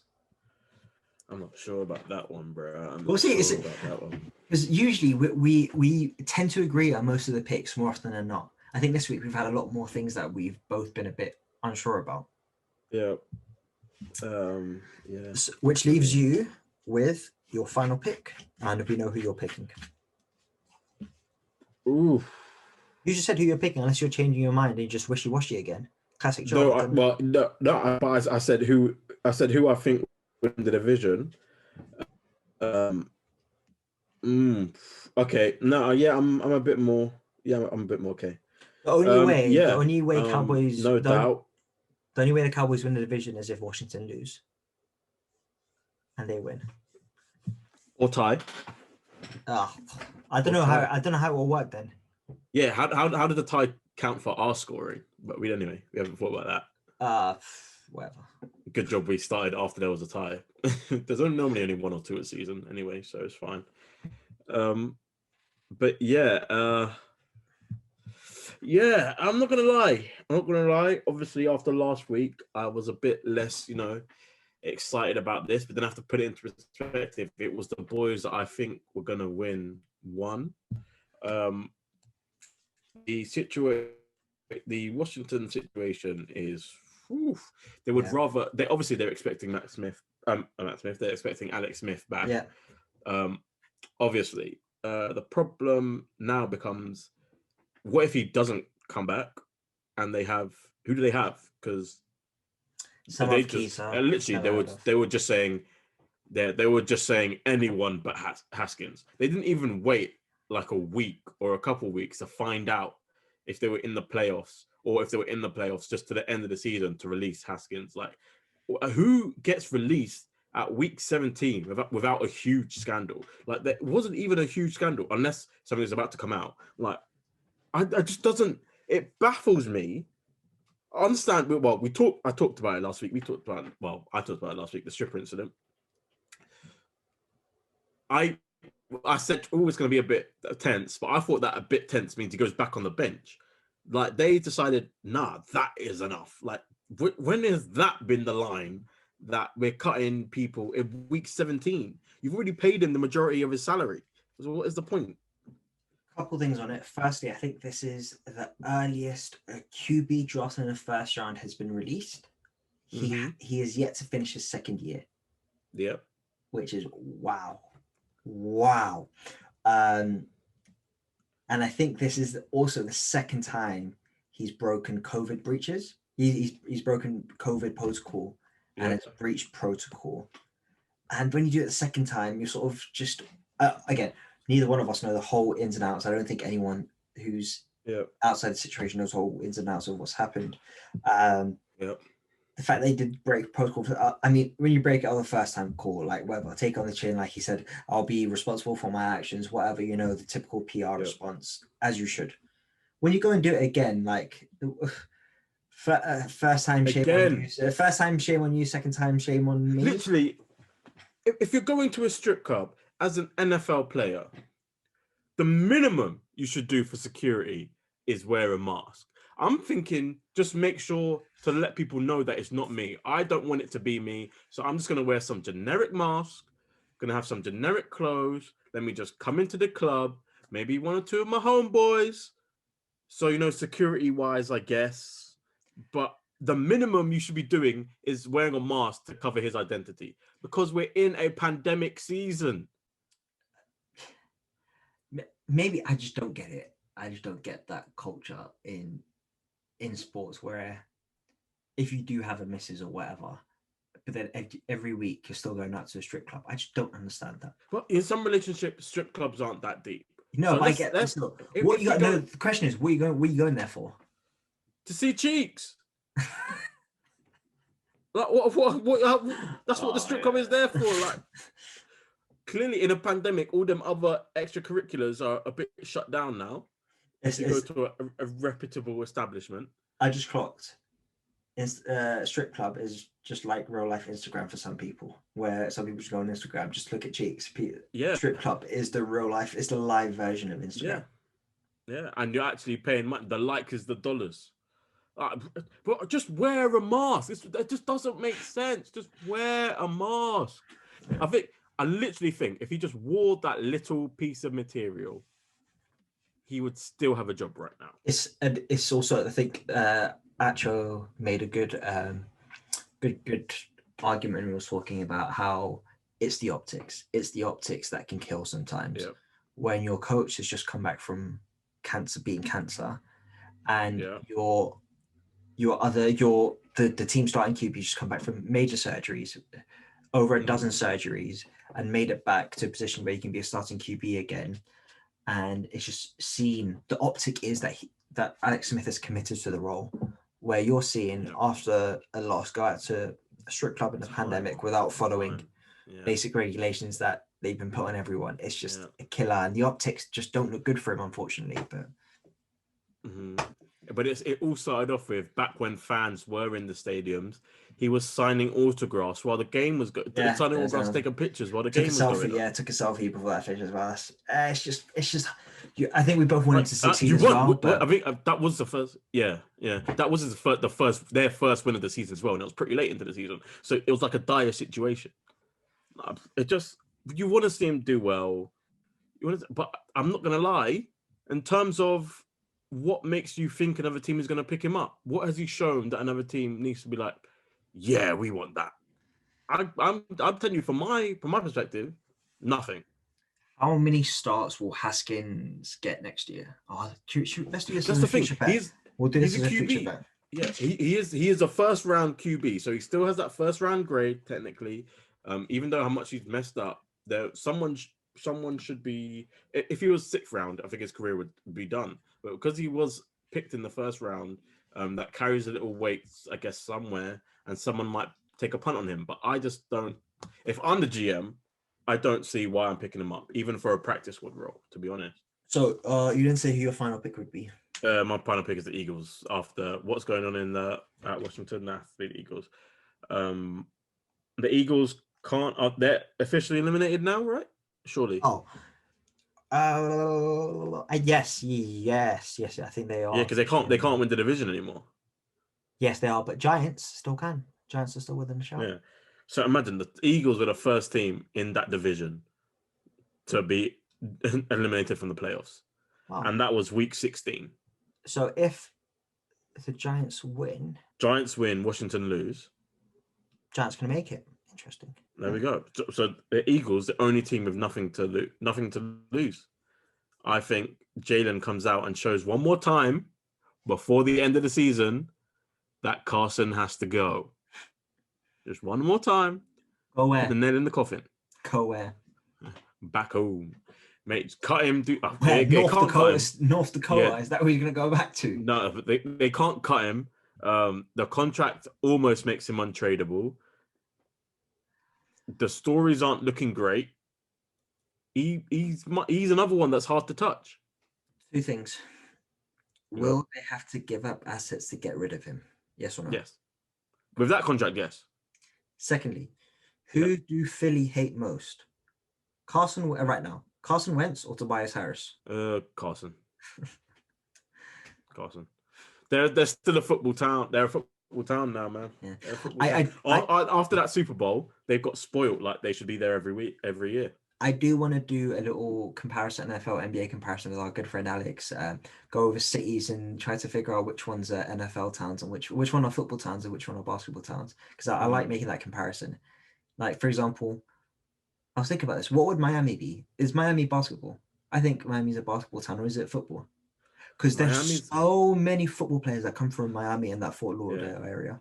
Okay, Miami is a football area, as in in terms of players, but in terms of professional teams, it's a heat town. That's what I find like, is Miami? Yeah, what would Miami be?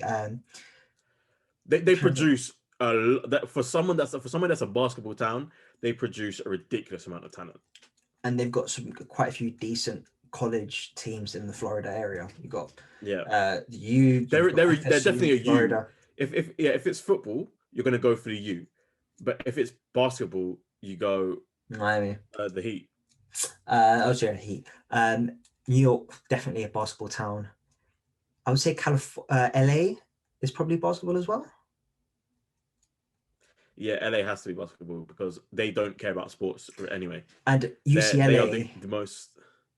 They are the most of recent times. They are the most terrible city to have successful teams. then UCLA feels more basketball, but then USC feels more football. Yeah. I'm not sure, but yeah, when I think about the college game, I think, well, USC, I think more football, but then UCLA, I definitely think basketball and Ron Woodson. UCLA were definitely a football college for a bit in name when they were trying to compete with USC, but they were trying to compete with USC, I'd say. But then you've got Texas, which you would say Dallas, or then you've got South. So you say Dallas. Texas is football, regardless of the actual success. Texas is football. Houston.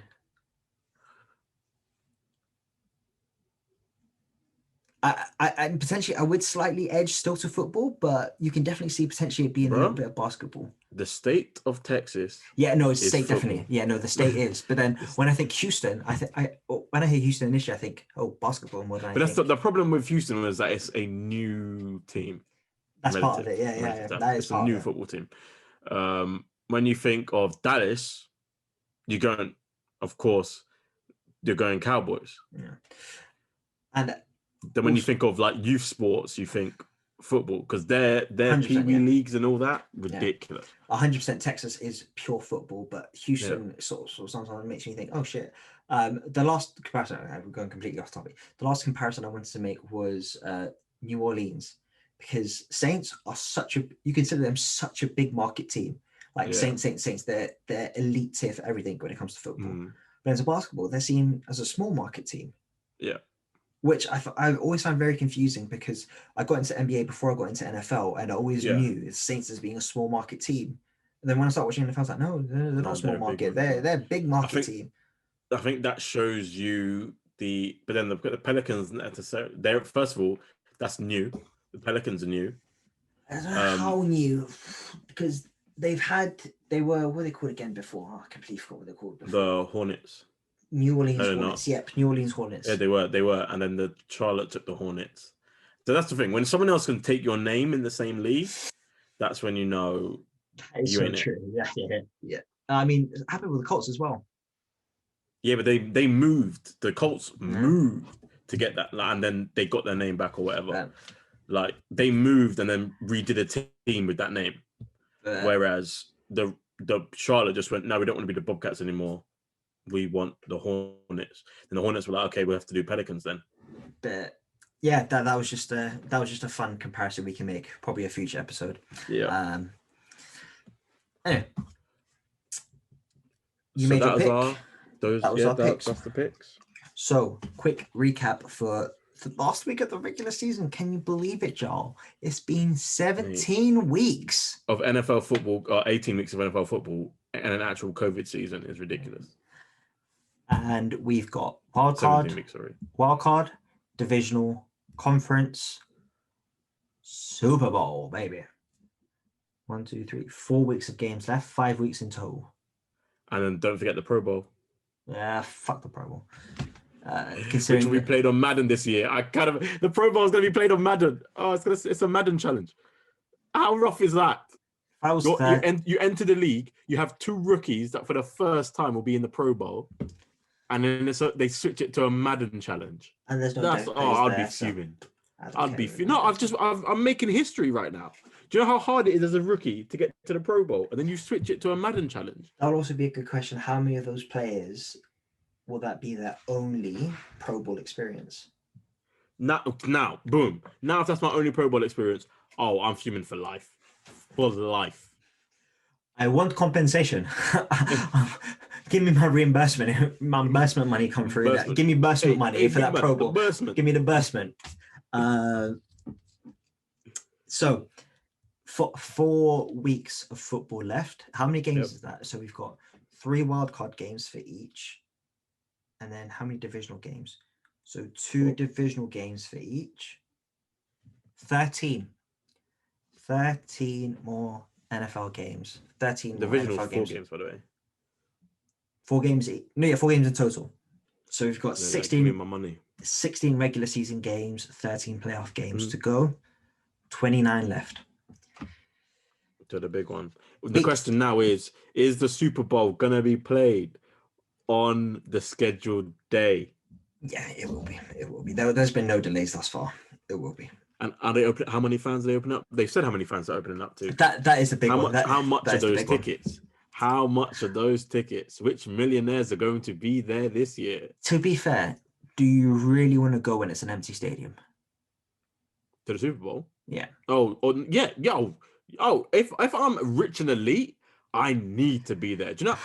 It's that mentality. It's that mentality. Yeah. You've limited, first of all, because the people who aren't even interested in football get Super Bowl tickets regularly. Yeah. But now you went to the Super Bowl in a pandemic year and you were in the stadium when they restricted the numbers. The connections you have to get those tickets are going to be ridiculous. And you're bragging, the rich, they're bragging on that forever. Two things. So how dead is a halftime show reaction going to be? It's going to be half the crowd being like... And it's dead normally. It's dead normally. Ed, if you're the act this year, Bruno Mars, right?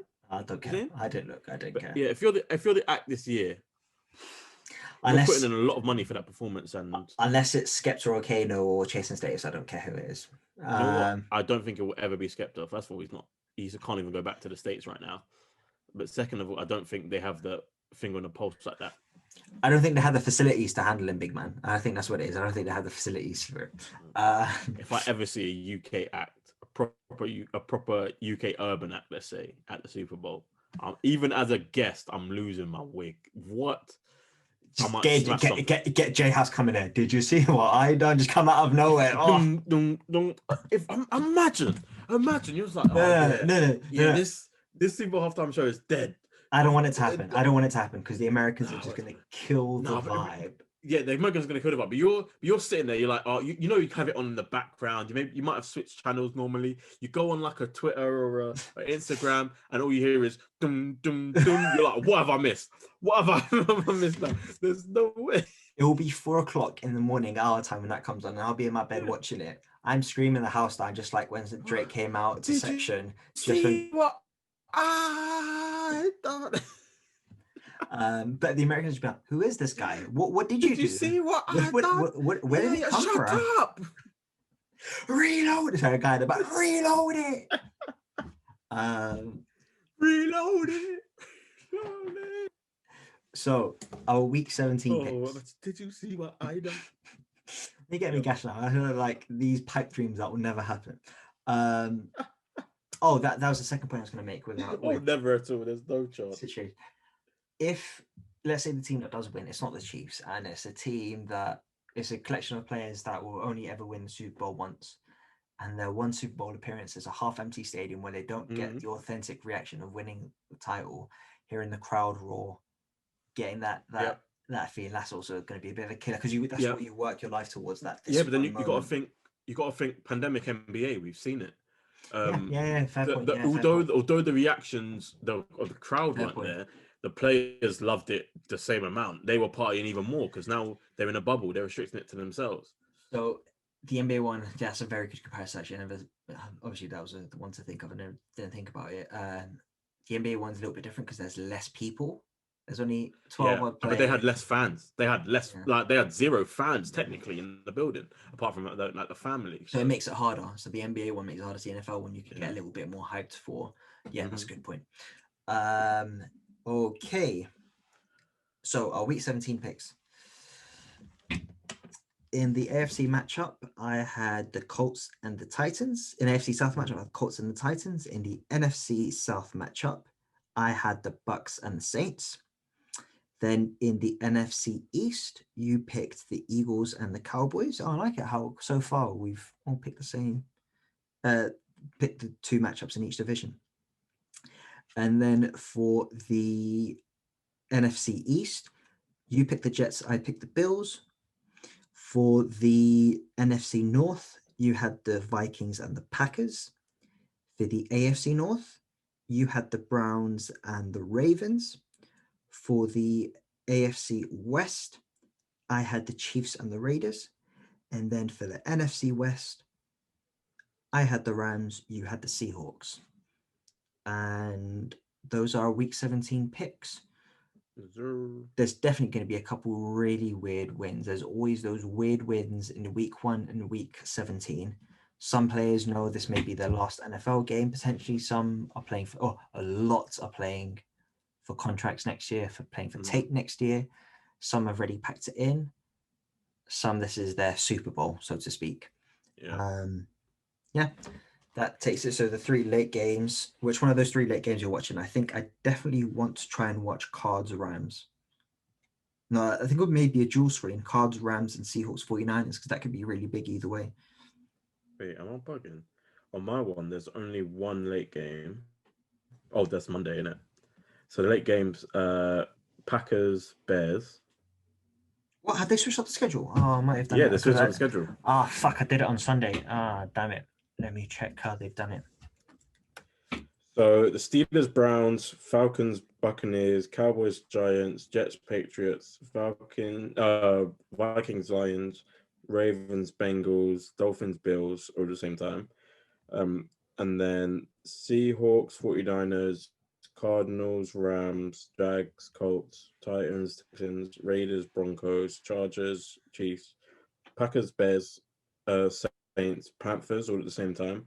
Then Monday night is Washington. No, that's late Sunday. That's late Sunday, sorry, yeah. Yeah, I ain't watching that. Fuck that game, bro. Who gives a fuck? Just all same day. They split up time-wise because I think it just gets a bit too much. But definitely, I think it's a heavy red zone day. Red zone day. I'm used to watching the Jags play at 6, and now they're not playing at 6. And I still will watch the Jags against the Colts because I'm a homer. Bit of a homer. I always want to watch my team and see how the players do. Which game I'm watching from the early slate? It's got to be Bills Dolphins and then red zone, right? Or Browns Steelers and red zone. Yeah, you're definitely going to be Browns Steelers and red zone. I think I don't know. I'll check into that. I'll see what Rudolph is doing. And then if he ain't exciting me, there's some ones that have playoff implications. I need to see, like the Bills, Dolphins is one that has playoff implications. I need to see Ravens. I need to see if they win and have the potential of getting in. Giants, Cowboys as well, I think. Giants, Cowboys would be an interesting one depending on how they play. Jets, Patriots might be interesting depending on what happens. No playoff implications there. There's no playoff implications there. No, there's not even top. I'll tell you, if that was on the number 1 seed, that would be the premier game to watch. Because I want to see how Belichick would finesse that game. That would be such a historic game to watch. Oh, hilarious. It would be amazing. And then the late games, there feels like quite a few to watch. I reckon. I think I'm on Packers Bears just for the lows. But Ram cards. I think it could be Ram cards because Bears are still in a playoff shout. Yeah. So speaking of that, do you have the playoff picture in front of you? I don't. So before today, I jotted down who I think will be making the playoffs and missing the playoffs for each division. So in the AFC, one of the Colts, Browns, Ravens, Dolphins, Titans will miss out. One of those 5 teams will miss out. I've got that the Browns will miss out. Who do you have? Oh, hold on, let it load. The 5 teams in the AFC, I think I'm going with the Ravens to miss out, which I know is blasphemous. Wow, right? That is big. Yeah, I know, but the way the AFC North rivalry games go, they are rough. They are tough games. We play each other well, even though necessarily our records wouldn't say we do, shouldn't do. But I think they have the possibility. If my backup on that one is can the Dolphins fall out? Well, if the Dolphins and Ravens both lose, the Ravens will drop out. I think the Colts are going to come in, so they're knocking someone out. When I think it's the potential to be the Dolphins or the Ravens. So whatever one happens there, I think it could be one of those two. So who's your prediction that's missing out? My first prediction is the Ravens. So you think Ravens?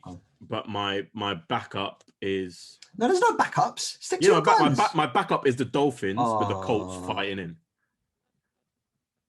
I'm not saying that. I'm saying my first choice is the Ravens. I'm gonna go bold prediction Ravens. Oh, so interesting because I had the Browns. Okay, so we've got two different ones. That's interesting. Yeah.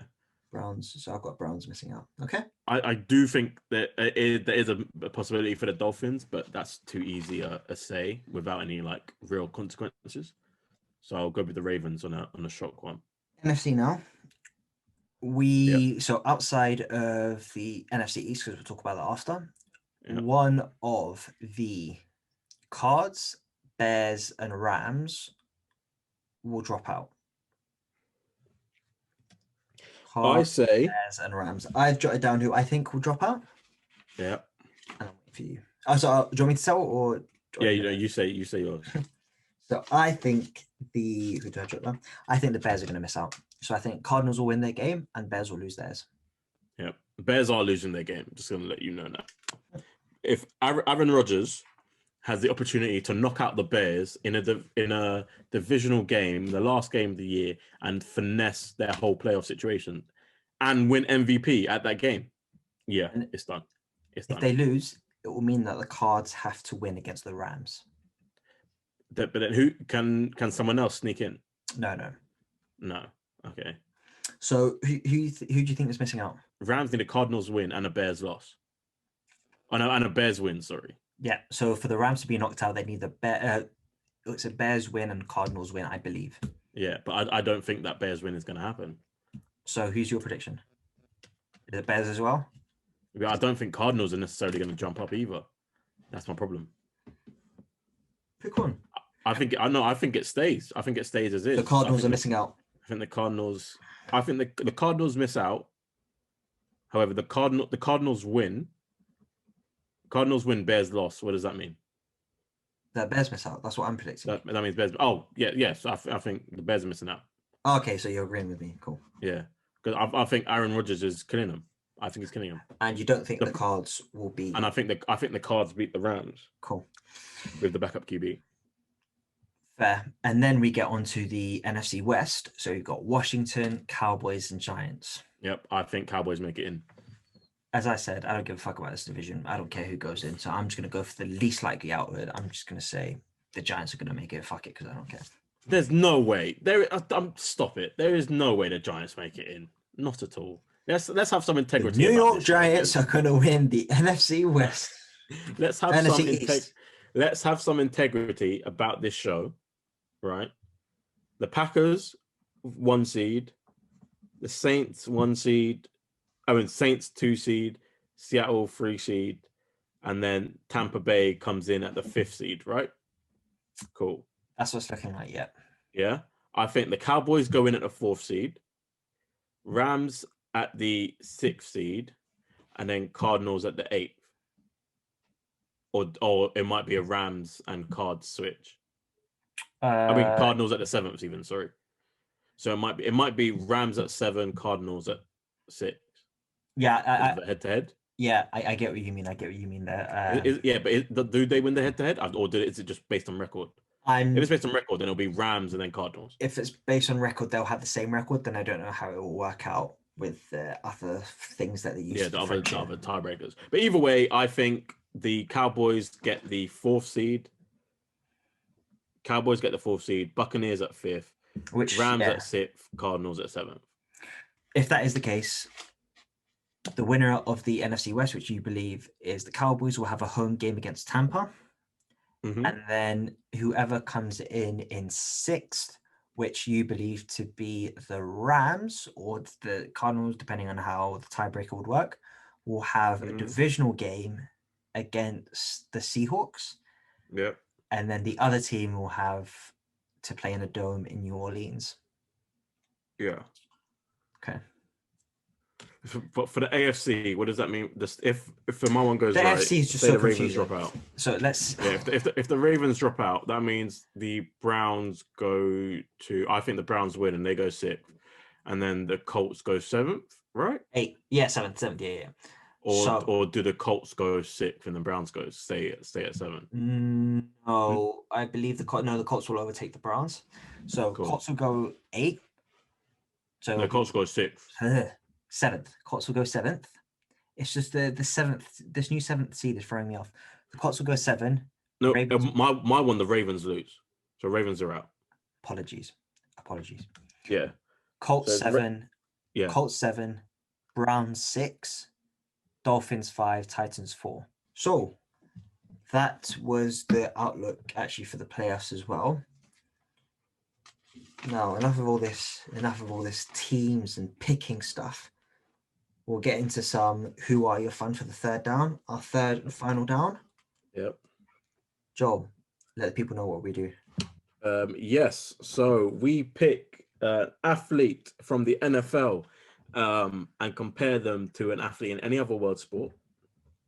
We're looking for the similarities. We're looking for storylines. We're looking for patterns of play. We're looking for everything which can compare the two because we feel like it. That's why. So, Ed, do you want to go first? I can go first. I'm a sucker for a storyline. Yep. And this week I'm going to be doing a coach comparison, and I really wanted to do one for Mike Tomlin. Just because I love sort of what he's brought to the game and what he's brought to the Steelers organization, and just the consummate consistency that he's provided for his organization. Mm-hmm. And I was thinking, right, it will need to be a tenured, quite a well-tenured coach that's been consistent and has won and is loved and respected by the organization. That's harder to find in world football because elite coaches move teams quite often compared to NFL. Mm-hmm. Let's say, for example, Pep Guardiola. He stays at a team for 3 or 4 years, he moves on. Mourinho, he's only at a team for 3 or 4 years, then he usually gets sacked.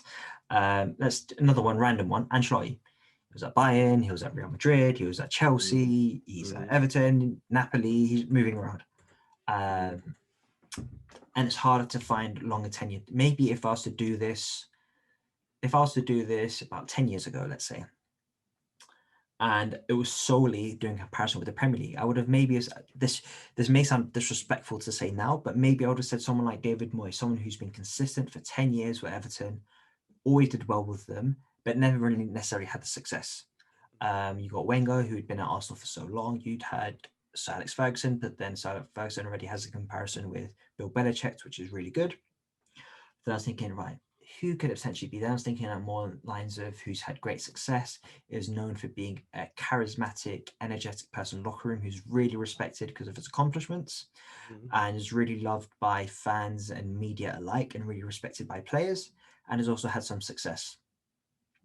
And has also managed to develop players as well, has taken some players to a new level. And I was thinking, gosh, found it. I think that guy could potentially work. Can you guess who it could be? Which manager? It's got to be Wenger, isn't it? No. So it's someone still managing right now as well. If that's still managing right now. So this guy did switch teams. So it was maybe about 4 or 5 years ago that he joined this new team. And a big clue would be the colors of Mike Tomlin's team is similar to the colors of his old team. Nuno. No. Come on, it has to be Nuno. Man like Jurgen. The colors of Tomlin's team are the same colors as Jurgen's team. Jurgen's old team. Oh, old team. I didn't hear the old. Fair. Yeah. Dortmund. So you got the 2 black and yellow team, the yellow wall, and then the Steelers. Well, we're black and gold, but yeah, go on. Oh, is it gold? Yeah. It's a common misconception because of Wiz. I was gonna say, didn't Wiz say black and yellow? Yeah, but it's black and gold. Didn't your Pittsburgh boys say black and yellow? But anyway, we'll get into it. Black and yellow rolls off the tongue a little bit more than black and gold. Black and gold, black and gold, black and gold. Yeah, but I guess it would have to be a different rhythm. You can't necessarily say. But anyway, we ain't getting into music. So that was who I thought the comparison would be. Jurgen Klopp. Both of them are really respected from their players and media alike. They've got great personalities. And they both now, Klopp past couple of years has been successful at the highest level with Liverpool. Tomlin, of course, even when Klopp was even if you can do the comparison for Bundesliga, where you've got that beast of a machine in Bayern Munich winning year on year on year on year. Remember, Dortmund also won the Bundesliga during that time as well, and can sort of relate to the accomplishments Mike Tomlin has done within the NFL, winning a Super Bowl. Dortmund did make it to the Champions League final. Funny enough, got beaten by Bayern in London. And then he went to Liverpool and was able to prove himself in Liverpool for a team that didn't have success for a while. Also, the terms of the player development, Klopp has gone on and developed quite a few players. They bought Andy Robertson from Hull, who were relegated. Trent Alexander-Arnold came from the academy. Sadio Mane wasn't what he was before he came to Liverpool. Same for Salah. Bobby Firmino has improved. Chelsea reject. It's a reject's a harsh word. I mean, you rejected him. Hendo has developed under a play as well, had a lot more success as well. They did make some big signings like your Alisson's in goal and your Van Dijk's in defence. But yeah, that was the comparison I made of Jurgen Klopp and Tomlinson. That's where I thought they had some similarities. Fair play. Yeah, like always with Mike Tomlin, even when with the QB carousel Pittsburgh had last year, they'll always have a respectable team. And I think with Klopp, no matter who you put in front of him, he'll always have a respectable team. As we are finding this year with a bunch of their injuries, they look like they could win the league. But yeah, that's my comparison. That is very, very fair play. Okay, so my one is I'm going to choose chaos. We've got player that has been labelled as dirty. Dirtiest player of the decade recently, actually. Really? He recently got labelled. Yeah. We're going with Vontaze Burfict. Knocked out AB. Kind of caused his demise. In Arizona State in college. I think he got kicked out for fighting. I think also punching someone else player on the field or something like that. He's had a troubled up and coming, or he had immense talent. This might be where the similarities stop, because the talent level for what Burfict has done, they must have believed his talent level was like through the roof, because there is no way he should have even made it to the NFL with some of the stuff that he's done. Okay. And then even done at the NFL. This player has also been labelled a dirty player, a bit more charismatic, a bit more open to talk to the media and make a fool of himself. He kind of flaunts it in your face, but he's labelled, but he's not. I think he's a bit more vocal than Burfict is when committing such atrocities. He is retired now. They're both seeming as they're both not playing now because of one, because Burfict, he kind of made his way out of the league as compared to this person who was just at an age where he should have stopped, or the talent wasn't there to carry on. They both played for teams that were a bit at the time lower on the rung, let's say. They weren't world-class teams. They were kind of bottom mid-table to lower during their tenures. He did switch teams a few times. He even went to different countries, but he was always himself. And that is causing chaos. That is football. Okay. And this is causing chaos. So my initial thought was an old school Vinnie Jones, but I don't think you would have said Vinnie Jones. So that's not my guess. I'm just saying you wouldn't have said Vinnie Jones. Then the other obvious example, so the one player I hated the most as a footballer, which because of his dirty play, again, I'm not sure if you mentioned, because he's a bit of an old school name, was Elhaj Diouf. Another guy who I really just despised as a football player. Then I was thinking, well, when you think dirty players in the Premier League, I think the next one that pops into the head is potentially Mr. Racist, tries to speak in a French accent while speaking in English, Joey Barton. And we've landed. We have landed. My first proper guess. Yes, Mr. Joey Barton. Have you seen that interview? Chaos and controversy always. And yes, and if I just speak like this, I am now French. Like, no, Joey. For those of you that don't know, Joey Barton used to play for quite a few, Newcastle, City, went to Marseille, a couple other places, QPR, because of the famous Aguero goal game. When he signed for Marseille, he was doing an interview in English in a press conference, and for some reason, I think he's a Geordie. For some reason, he decided to talk in a French accent in English. I have no idea why. It will be like me going to America, or like me going to Germany and start talking in a German accent just for no reason. But speaking in pure English, only English. Nothing but English, just in a German accent. But yeah, Joey Barton is a nutcase. I don't know him personally, but maybe the media could be completely construing his whole demeanor, and he could be a genuine nice guy. Potentially could be the case. Somewhat doubt it, but it could be the case.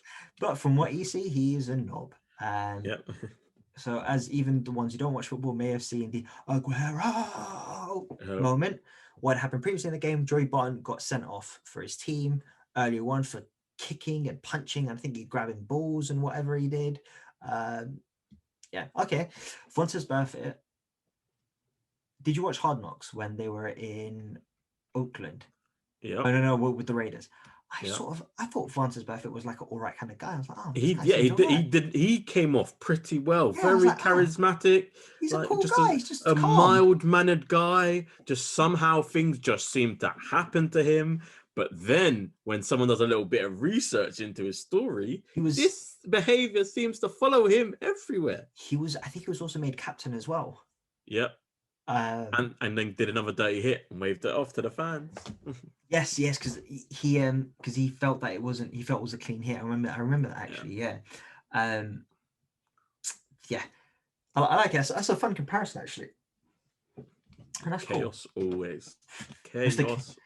Mr. Chaos. I'm trying. Yeah, I would say Vontaze. So Joey Barton's Vontaze Burfict moment, I would say, is the Aguero moment.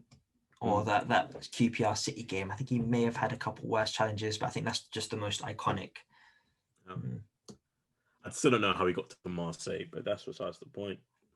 He did always have talent, but how many? Not that much. Here's a good guess. How many England appearances do you think Joey Barton has? England? Yeah. None come to mind, but the way you ask that question means he's had a couple. And I swear I've seen him in the kit, or at least at the camp. I'm going to go with 3. Or 1. So. Oh, I need to guess all his teams as well. But yeah. Anywho, Joey Barton. You forgot Burnley. Yeah, I did forget Burnley. I got everything up to Marseille, so I'm pleased with that. City, Newcastle, QPR, Marseille. Burnley, Rangers were his last 2. 5 appearances for Rangers. Good riddance. Yeah. Let me quickly just go to his personal life. So his brother, that's not cool. His brother was sentenced to life imprisonment for his involvement in a racially motivated murder of Anthony Walker in 2005. Well, so I'm not holding anything against him. That was his brother, so I'm not holding anything against him. So the brother learned his behavior from somewhere, and it seems pretty close.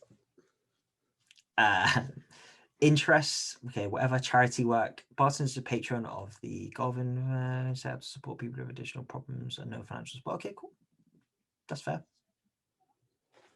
He regularly writes a column on the Big Issue, which I think is quite cool.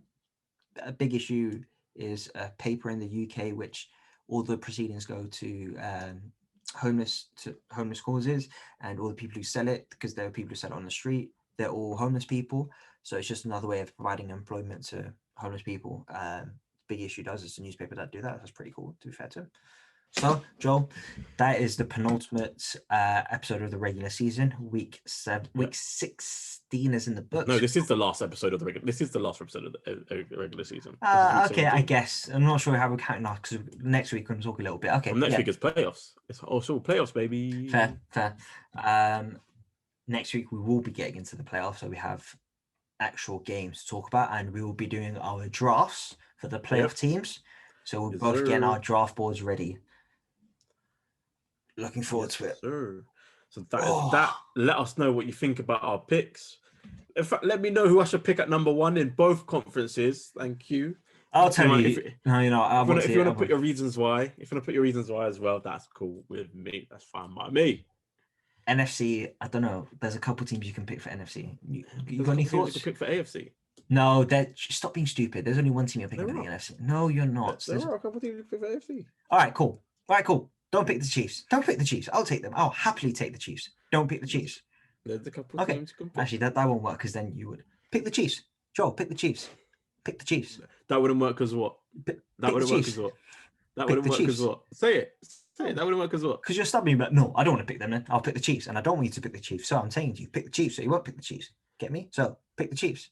Okay. Anyway, that was this week's episode of Fern Atlantic. Pick the Chiefs.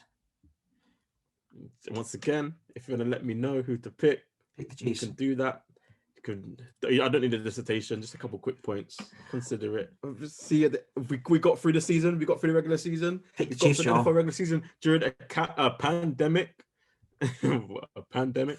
So yes. My Wi-Fi's been having. My connection's been having a pandemic this whole fucking show.